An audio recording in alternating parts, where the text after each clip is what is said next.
Hey, what happens when the thing you thought was going to happen didn't turn out to be the thing that happened? What happens to you then? We got special guest Jeff Brown with us in the house today on Leading Forward.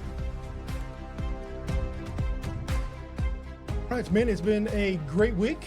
Jeremy, good to see you. Jeff, man, thank you so much for being a part of this. Yeah, Honor that you are part of this. And so, man, it is summer. It is busy. Does anybody else just feel the weight and the busyness and the craziness of summer?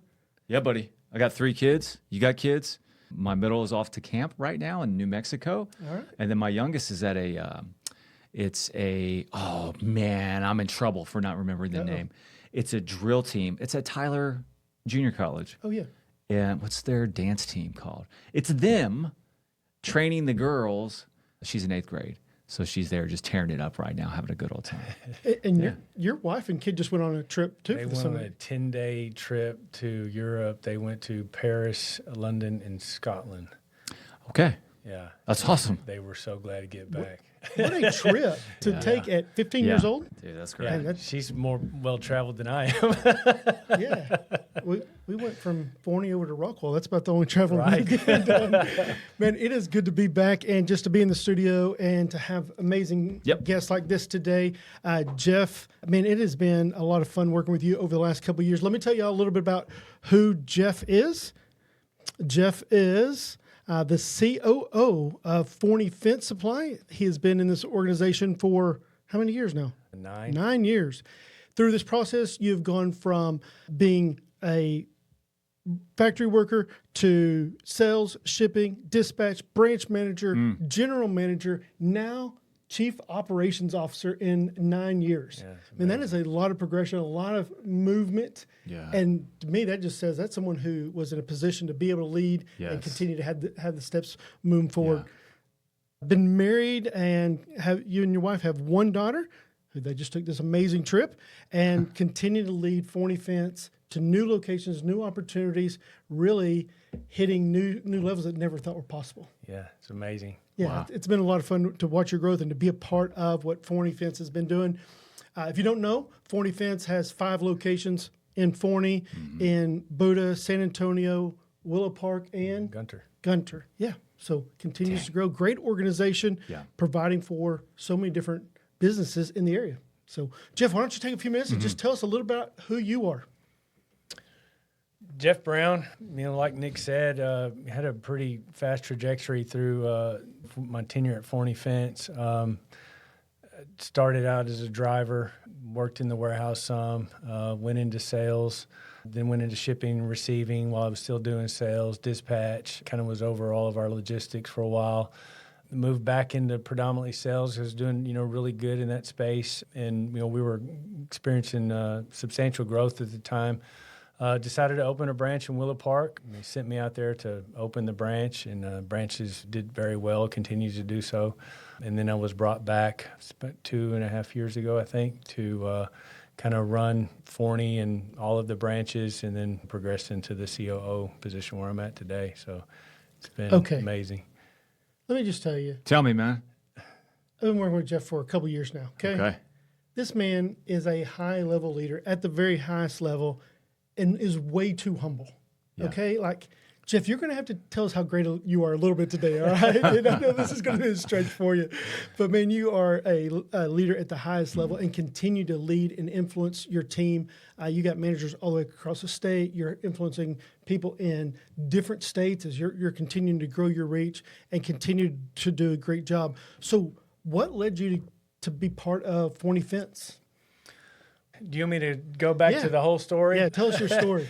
Okay, so I made some really poor choices early in life. Started hanging out with a not great crowd and was, looking for acceptance in the wrong places. Got into drug use that turned into heavy drug use. Started selling drugs because I was pretty much unemployable, in the state I was in. And in 1999, I was arrested and eventually convicted and sentenced to 20 years in federal prison. Wound up serving 16 of those years and was released in late 2015. During my incarceration, I knew that I needed to make changes in my life. Number one, I needed to not do drugs anymore, But beyond that, I needed to, grow as a human being. And so I was very dedicated to taking care of my body physically. Started working out on a daily basis in the best shape of my life. Started educating myself as much as possible. I took all the courses and classes the system provided. But then beyond that, I started taking correspondence courses through Ohio University. I got involved in a Department of Labor apprenticeship program through the dental assistants. There's a 2,000-hour program. I did that. Just anything that I could do to grow and educate myself, I was doing it. And so I really thought I was in a good place. I was like, hey, this is great. And then one day at mail call, I was getting ready to go work out. They do mail call. I get a letter from a name I didn't recognize, Fern Mitchell. My mother was a hairdresser her entire career, and this woman was a retired school teacher that was a customer of my mother's, and she would always ask how I was doing because obviously my mom had shared with her, my circumstances. And I later found out that she was woken by the Holy Spirit one night, and it was put heavy on her heart to write this letter to me.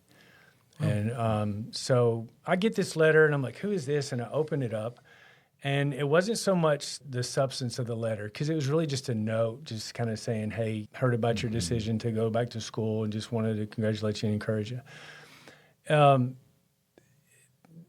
The Spirit of God was on that letter, because my relationship with God was really non-existent. I grew up kind of periodically going to church. We were believers. At one point in my life, my mom rededicated her life to the Lord, and I did the same thing because that's what she was doing. I had an emotional experience, but there was no repentance.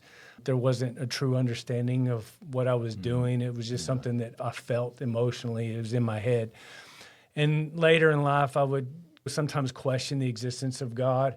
So that's kind of where I was at. But when I opened that letter, all doubt had left. I saw myself naked before my Creator, and I didn't like what I saw. It was dirty. And so I made a decision at that moment and told God, I'm not running from you anymore.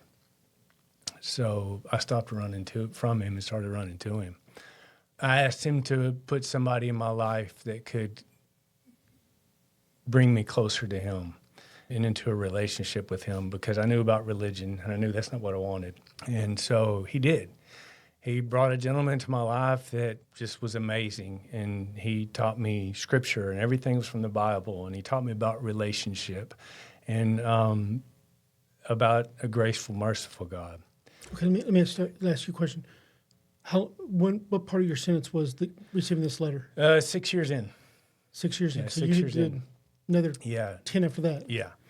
Okay. God did an amazing transformation in me. It was almost overnight. I did like a 180-degree turn, and so much so that a lot of my friends thought I'd gone stir crazy. It's like the time got to him. But I had to separate myself from a lot of people, because I knew as a baby Christian I could easily be pulled back into the things I didn't need to be into, and that I needed to grow and mature in my relationship with God. And once I had reached a certain level with that, I was able to associate with those people again, and now I'm the one influencing them. Great. Wow. And that was an awesome experience for me, because there was a young gentleman that was so far away from God that most people would wonder if there's any hope for him. And he eventually, gave his life to the Lord and was just on fire for God, almost just shot past me, and it made me be like, wow, I'm really not doing, what I need to be doing here. But that was amazing. So for the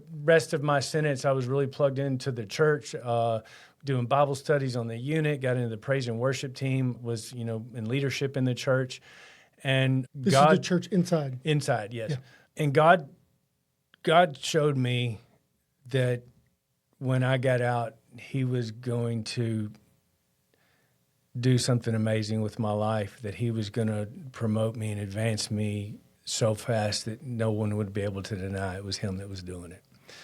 And I told him that I would make sure I would always give him the glory for it. So I love the fact that you've invited me here today, because this lets me keep my promise to God, because I'm giving him all the glory for anything that I can tell you about what's happened in my life since then. It's because of him.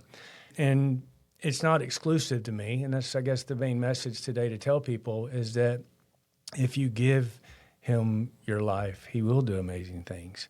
It's just about, humbling yourself and submitting to his will, because he wants so much more for us than we could ever really probably want for ourselves, because what he wants for you is done the right way, in a way that not just blesses you, but blesses people around you. It's amazing. So he did that. He lived up to his promise. Okay, let me start. All right, Jeremy, and I want you to speak in this too. We hear about jailhouse salvation, and we hear about, there's no atheist in foxholes, that when you're in those situations, of course you're going to believe. And I think we get even a little callous to that, right? Sure. Yeah, so it's fair. When you hear stories like this, what do you want people to hear and to know that when they're doing a prison ministry, when they're praying for someone? Yeah, and it struck me. I'm glad you asked that. So many points in your story were people. And the lady who wrote the letter in obedience, she was stirred, impacted somehow. She couldn't explain it. She didn't know what it was. It's just, hey, I feel like the Spirit's leading me to do this. And it was seemingly on her end, maybe not the most significant thing. Yeah. But that's a word, I think, for everybody. It's not, being extraordinary is just being ordinary extra, just doing the thing, being obedient with the thing that she was, and then you were. Yeah, man. Watch how significant a thing God can do with an insignificant action that you think is insignificant. I think that's so huge that, we've talked about it before, and you're driving down the road and you think about somebody and you go, I need to stop and pray for them. Send them a note saying, hey, man, I'm praying for you. Hope everything's good today. Yeah. And you don't know what the impact it's going to have, right? Yeah. Whether it's writing a letter or sending a text, or I can't tell you how many times I've done that and go, who did you talk to? What do you mean, who did I talk to? No one told me to text you, right? I just felt like God said, hey, you need to reach out to so-and-so today. And so it's so important that when we have the Spirit of God moving, it's like this woman, that we take that action, we're obedient, and we don't know the consequences. We don't know the impact that it's going to have. I think it's huge. Absolutely. It's good, man. So he showed me who I was going to go to work for when I got out. And I knew the person. I didn't know him well. I knew his wife very well, and I didn't know how it was going to work out, but it did.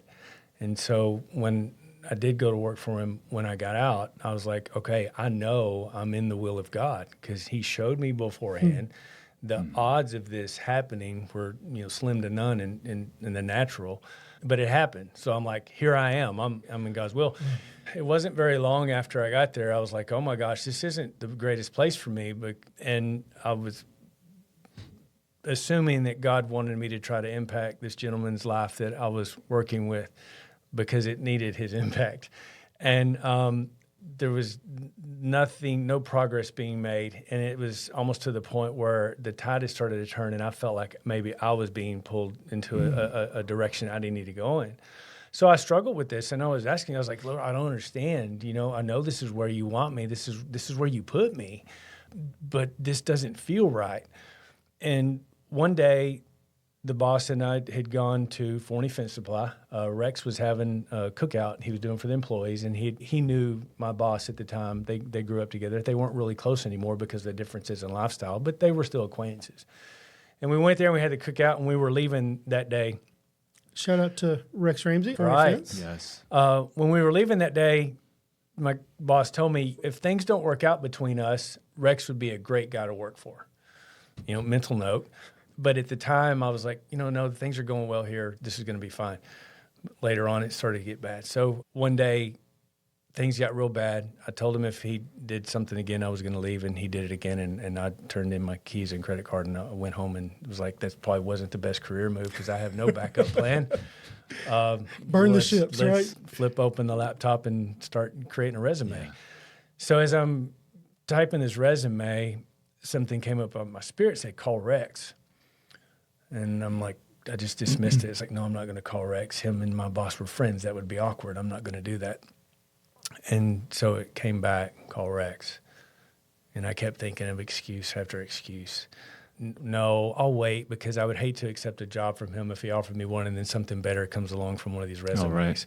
Just all these things. But what I've learned over time is that the Spirit of God just will resonate, and it doesn't change. Your flesh does. And so this just kept resonating. It wouldn't waver. And so I'm like, okay, I'm calling Rex. I reached out, found a way to contact him, called him, told him the situation, that I understand it might be awkward because y'all are friends. And Rex was like, no, I told him I had a CDL. I got that while I was in prison too, got a CDL. I actually taught the class for a while. I forgot to mention that part. But so I came in, I sat down, I talked to Rex, and I told him, I was like, I'll start wherever, I'll do whatever, And he said, well, I can't pay you what you're making now. I was like, that's okay. I said, all I need from you is a promise that if opportunities to grow within the company present themselves and you feel that I'm capable and qualified, you'll consider me. And, that's a great way. And I said, okay, I want you to say that again. That is a good line for people to hear, know, remember, and be able to have So my exact words were, a man can make a pair of lips say anything. I'm not going to tell you what I can do. I'll show you. All I need you to do is promise me that if opportunities present themselves for me to grow in the company and I'm capable and competent, that you will consider me for that position. And he promised me he would. And I was like, that's all I need. Now I'll show you. That's a good word. And I did. So every day from the day I started at Forney Fence Supply, I came in like it was my company. How would I act? How would I work? How would I perform if this was my company? Because I know that if I take care of God's business, he's going to take care of my business. And if I do everything, from being in prison to the time I got out, the theme's always been, be a good steward of what you have so I can give you more. Yeah. And God will do that. We all want more. We all want more. We want more. What are you doing with what you have? That's right. Are you showing yourself to be capable of handling more? And so that's what I've always done. I've come in and I've done the best I can. And in the early days, it would have been real easy to have the attitude of, this guy makes more than me. He does less than me. This guy's getting away with, doing this, or this person is my supervisor. I'm doing their job and they're getting the credit for it. And you do those things, and God said, don't worry about them. That's great. Stay in your lane, put on your blinders. You do you. You're planting good seed. You will reap the harvest. Yeah. That's what I did. So I just started consistently doing that every day. And I think that's so good for people to remember that you are preparing for your future job by how you handle it. Even if you're not qualified, you don't have the title, you're not fully ready to take the ownership, how you respond and your mentality creates the opportunity for your future. It's your attitude. What's the saying that God doesn't call the equipped, he equips the called? Yes, sir. And that goes beyond, your ministry or your service to the kingdom. I think it's true in all walks of life. Just to have that attitude of, I can't, but God can, and God's in me. Yeah. So just position myself to let him shine. And what is our objective as men of God, as children of God, is in the kingdom, is to glorify him. That's right. What glorifies him more than taking someone that, you see it all in the Bible. He took the least and then made him the greatest, because then you can't deny it was him. Unexplainable. So it's like, Lord, just shine through me. Okay, so I've told Jeremy this a couple of times. I think I've even told it on the podcast before. But years ago, I was on police department, and me and my partner were working an extra job, and we're actually we're in my truck. We're sitting in these apartments doing security, and the lotto was like $500 million at the time. And I always carried some cash in the center console of my truck, and my partner goes, hey, let me have $5. Well, we go into 7-Eleven or whatever it was, and so he takes $5, and I just sit there, and he comes back out with 10 lotto tickets. And I said, dude, what are you doing? He goes, you can't look at these until in the morning. And so we finish our shift, finish our extra job, show up at the station in the morning, And I told him, hey, man, we didn't win. And he's like all mad at me going, wait, you already looked at him? And I said, no, God doesn't trust me with that.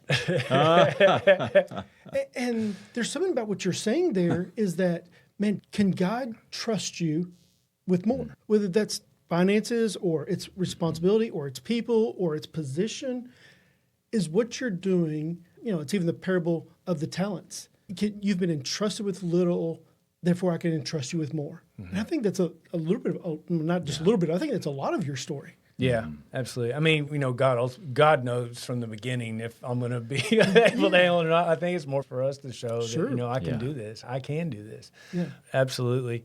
So, I you know, came to work at Forney and just continued to progress and I learned along the way just how to be in a place where I'm constantly humbling myself, looking for ways to grow, never thinking I know it all, never getting puffed up because of the advancement I'm making, just staying low. And that's the thing, is you can't let pride, because, you know, my story is a great story. I can't deny that. And it would be very easy, you know, our natural tendencies are to be selfish and be prideful. And it's real easy for me to start looking and say, I did this. Yeah, God help, but you know, I'm smart. You know, I was able to learn this stuff and everything. But you know, well, who gave me my intelligence? Yeah. You know, He did, and I constantly have to remind myself that you couldn't do any of this without Him. And so that's been something that I've just had to. That takes consistent work. You have to constantly, because the devil would love nothing more for me to get a prideful heart. Oh, absolutely. And to box God out. Yeah. And there's a word, and something you just said, it's a word for everybody, especially somebody who's stepping into a new job, a new season, a new relationship. But specifically, you came in and you thought and acted like you owned the company. Not in arrogance or entitlement, the contrary. It's like, hey, if I see stuff on the ground, I'm gonna do things. I'm gonna do whatever it takes. I'm gonna do things outside of my job description because I care about this thing. And I had a lunch with somebody just a little while ago, and I'm like, what's one of the biggest hurdles right now?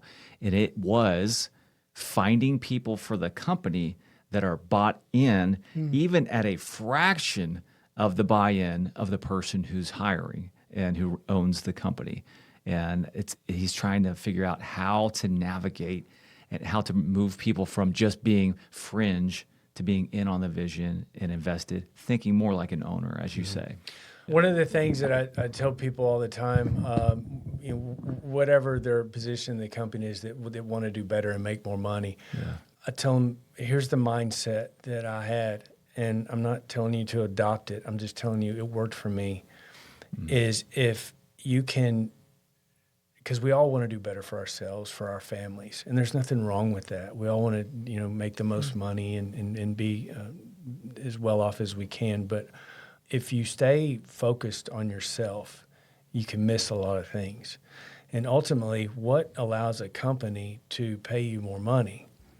They're creating more revenue. They're making more money. Yeah, that's good. So it really is that simple. Yeah, it's that simple. So if I focus on how to help this company grow, be more profitable, that as the company grows, I can grow with it. So if the company stays here, it's limited in its resources to be able to distribute those resources. So how do I get what I want? I focus on the company and growing the company. And it's very difficult. Sometimes I tell people that, and I just get the deer in the headlight looks, like, no. But it also changes the way you think, because if you're always focused on yourself, it can very easily become a me versus them or me against them. And that's not going to be productive normally for people. It just doesn't work out that way, because you can build resentment if you don't get what you want. And just bad things can creep in when you have that kind of mindset.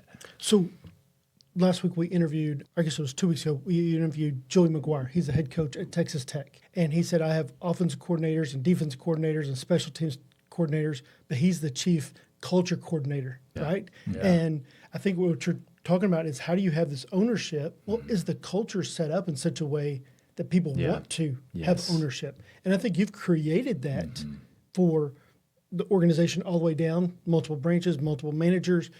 that they have an ownership, and because of that, people have taken those steps up, right? Yes. Yeah. And it's also led to, you don't want to be a part of the team, so here's your exit strategy. Right. And so if part of being the culture is who wants to be in, and this is what it means to be in, but also if you don't want to be in, it's okay. You can go somewhere else. That's right. Yeah, and our culture, when we were just a 1 and 2 branch company, our culture was great. It was organic. There was no attention to it. It's just how we were. It was just to put a great group of people together that were focused on growing this company, and we're living out our faith at work, and it was great. But as we started to grow, we realized the importance of being very intentional and deliberate about maintaining this culture here at these branches and making sure it was in the other branches as well. That's when Nick really got it plugged in and has helped me just grow exponentially, and as well as the culture of the company. And it's something that is very dear to my heart, and it is the most important part of my job. Most definitely is protecting and cultivating our culture and growing it. That's the word the highest level leaders need to hear. It's what Joey McGuire says, Right. what other people have said. It's what you're saying now is creating culture can't be delegated. It has to be infiltrated through everybody. But you have to own the responsibility at the highest level. Exactly. And just my story, my past has really helped me. I've learned to be compassionate. I tend to be very just to the point, and Nick can tell you about this. And it's not that I didn't have feelings for people or I wasn't cold-hearted. It's just that meeting my goal, my objective, it would trump it always. And sometimes I could run over people in the pursuit of getting where I was trying to go. And you want to take a guess what I want to say right now? Yeah, that's typical COOs. It's also DISC. It's your DISC assessment. Yeah. That D's and C's are so task-driven that they forget about people often. Yeah. And it's not that they're forgetting about people, or they don't even realize they run people over. And they're just moving so task-driven, driving towards the goal, that people just happen to get in the way sometimes. Right. We'll get laser focused, and everything outside of that is just. And it doesn't mean they don't care about people. It doesn't mean they don't love people. It means they don't understand always how to emotionally respond, how to verbally respond in those situations. And we can leave bodies in our wake. And didn't even realize it. You're like, oh my gosh. So I've learned that I can be compassionate and caring about people, take their feelings into consideration, and still meet my objective, still obtain the goal. So good. It's, it was illustrated to me recently, Paul, his ministry, how it started.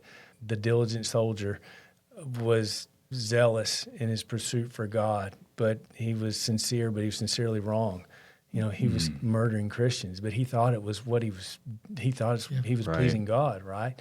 And then as you see in the latter part of his life and his ministry, you see the compassionate Paul and how he was, just ushering people into the kingdom and changing lives. And, the letters that he wrote are, changing lives every day still.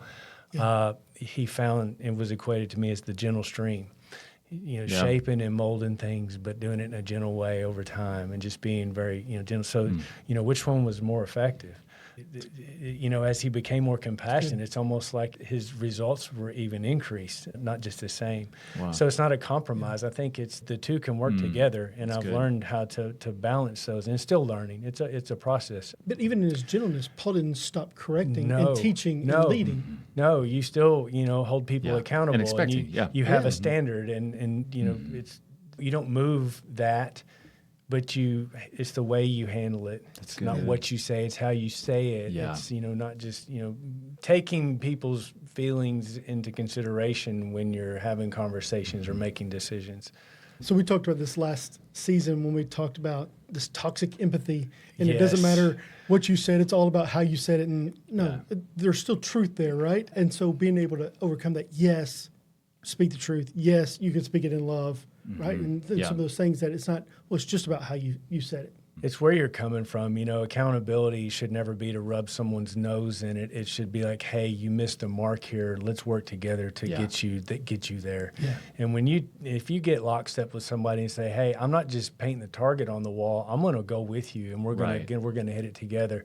You're able to really build some strong relationships there, and you establish trust there. Mm-hmm. And something I've noticed with this younger generation of employees that we have is it's way different than when we were growing up. And it's like you go to work, you do your job, you go home. Yeah. You're not there to be happy. You're not there to make friends. You're not there to feel good. Right. It's work. You're providing for your family. This generation is completely different.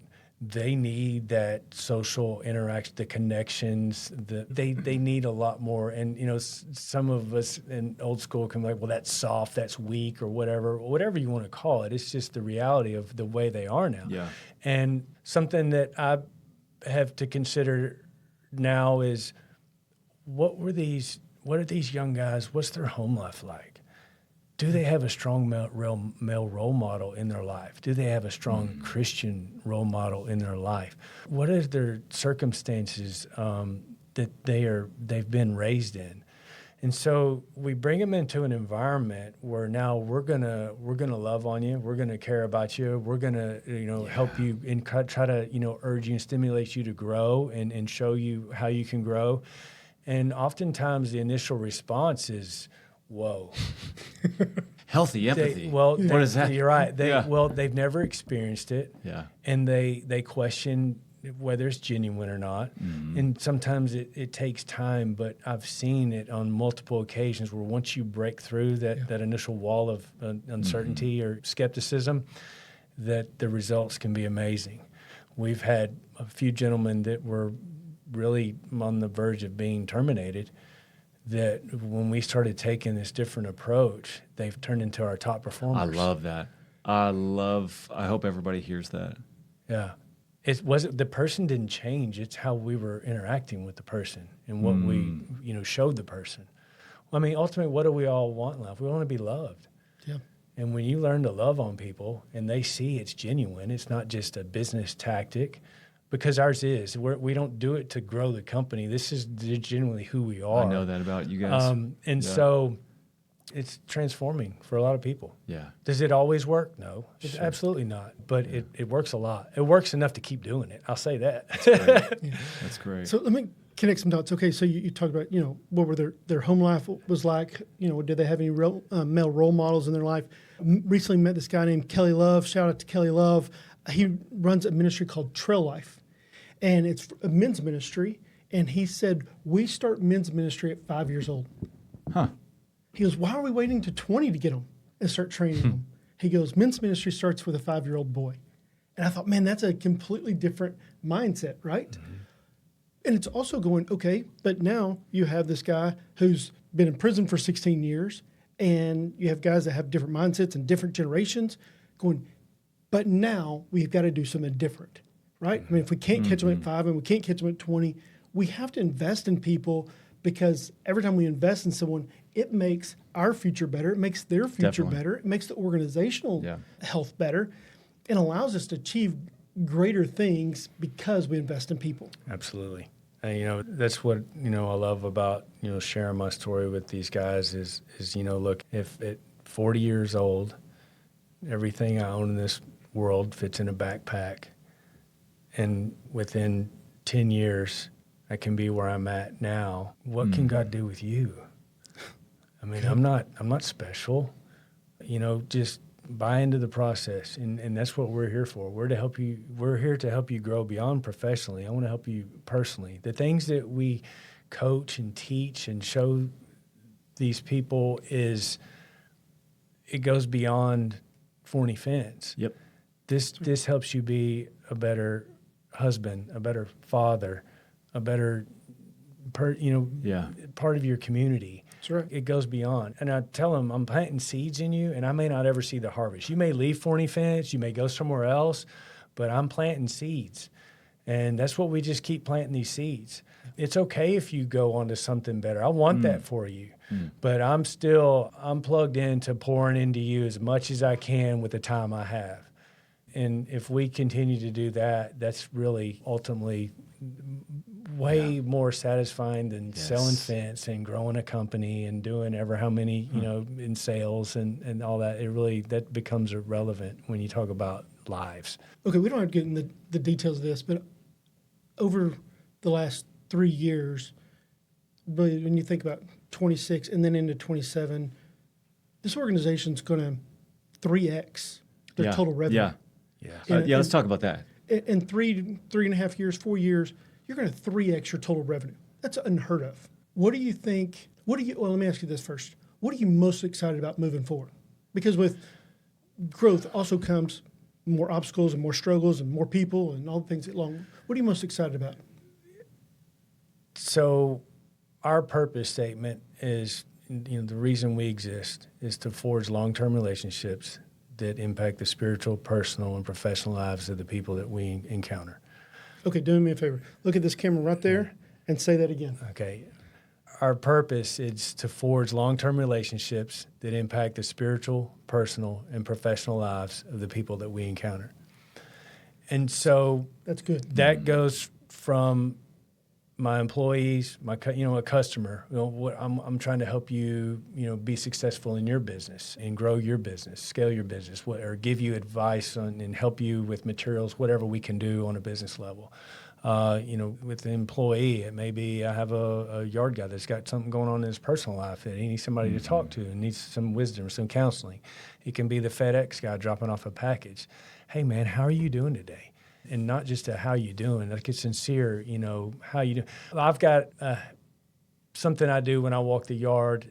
We have 18-wheelers that back into our dock when it's a live unload, so the driver stays in the truck while he's getting unloaded. And anytime I go out there, if I see a guy in his truck, I go up to his truck and I'm like, hey, man, and he rolls down his window. I was like, can you do me a favor? Because instantly they're like, oh, man. I always start with, hey, man, can you do me a favor? Yeah, what you got? Be safe out there and have a blessed day. God loves you. And the reaction I've got is priceless. I mean, it started lengthy conversations. It's just been like, hey, man, thank you. It's been great. But that's impacting that person. Now, there's been times when it didn't go beyond that, and I guarantee there's been times when that touched that person profoundly and could have affected, I don't know what. Sure. It could have been, like Fern being obedient to giving me the letter. I don't know what the result. I'm planting a seed, right? So that's what we try to do. So as we grow, if that's truly our purpose, if it's not just something we stick on the wall in the break room, if that's really who we are and who we want to be, then the growth is what the most exciting part about that is. It increases our opportunities to make those impacts. More customers, more employees, more daily interactions. Can you be entrusted with more? And we want to prove that we're faithful with what we've been entrusted to. I take very, very seriously the fact that we have close to 100 people working for us. That's not just 100 lives. Yeah. That's what, maybe 350, 400. I mean, I don't know. Right. Figure what that Forney Fence is responsible for being the sometimes sole provider of income for this family, paying their rent, putting food on the table, transportation, clothing on their kids, right? That is happening as a result of this company being in business and operation. Any decisions that we make, that's at the forefront of my mind is how this affects, how many lives are the decisions we make affecting, right? So as we continue to grow, that number is just going to increase even more. So how much more important if we say we're where we're at because of God blessing this company, then the most critical thing is to make sure that we stay in a position to receive those blessings. That's good logic. Because if you step outside of the blessing, now you're acting on your own abilities, and things can go really bad really quick. Yeah. So we have to stay focused on kingdom business and focused on people and serving God and our community. Because if we're doing that, He can take care of whatever storms may come. Whatever trials and tribulations face the economy or our business or whatever, we're going to be all right because we're in a good place. And that can go for you as an individual in your life. Am I positioned to receive God's blessings, or have I positioned myself out where I can't? Because they're there. He's wanting to flow them into your life. You just position yourself. So, yeah, that's to me the most exciting part. Now, can I say that watching this company grow with the amount of revenue and the branches and the things that we're doing isn't exciting? It is. It is. It's sometimes I'm just like, Lord, when is it? Like, this is amazing. Yeah. It's a blast. Beautiful. There's a lot there. Yeah. Jeff, this was super helpful. And you hit on some values-based leadership that I think a lot of people are going to just be eating up, because we don't get that in every organization with every leader and every boss. You don't always get purpose-filled, values-driven leadership. And so it sounds like you're well-versed and you're doing a great job, man. Thank you, Jeremy. Appreciate you. The thing that I love about it is, you said putting a sign up on a break room. We've been to different churches and businesses that we've coached and been a part of, and there's a sign up on the wall, but it's not who you are. That's right. And culture is, what are you living out? Yep. What are you fighting for? What are you saying? This isn't just a slogan. It's the reality of how we deal with people and what we see as the most valuable thing. And people are your greatest asset. They're not just a pawn to be used, but it's an asset that you are now entrusted to invest in them and help them take their next step as well. And so seeing you as a leader moving from a driver to sales to now, and you are the person leading this organization of 100 plus people, going to hit 100 million in the next year of revenue, and just continuing to grow at a level that because you've been faithful with a little, you can be entrusted with much. And I think that says a huge amount of you, about Rex, about this entire organization, on what you're trying to build and what your focus continues to be.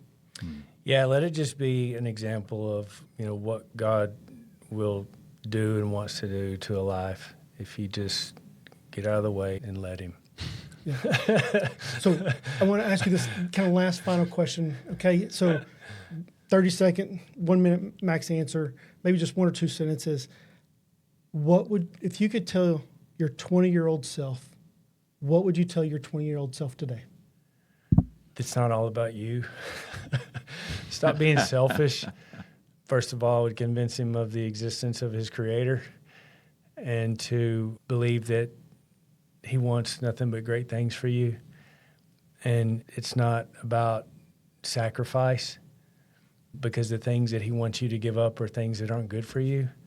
It's more about change. And try to convince him to make those changes and to just see how good it can be. Man, such a good word. My problem, and I'll make this real quick. My problem in my life is I think we're all born with, say, like a square hole in our chest. And we spend our lives trying to put triangles and rectangles in there with whether it be, addictions or whatever. But the only thing that's truly ever going to fill that hole is a relationship with your Creator, with God. Yeah. And then once you figure that out, it just all makes sense. Mm-hmm. And you're like, well, I'm so stupid. Why did I not figure this out sooner? Yeah, absolutely. That's right. That's right. Yeah. Wow. And that is so good. Hey, thank you so much for being part of Leading Forward today. Here's a couple things I want to tell you. You may not be in the best place, but you're in the right place to prepare for the next place. I'm going to say that again. You may not be in the best place, but you're in the right place to prepare for the next place. And I think that's what we see in Jeff's story. I think that's probably what you see in your story and so many people's stories. That are you using it as a time to prepare for what's next? And so we continue to learn, we continue to grow, we continue to get better, and we always lead forward. We'll see you next week.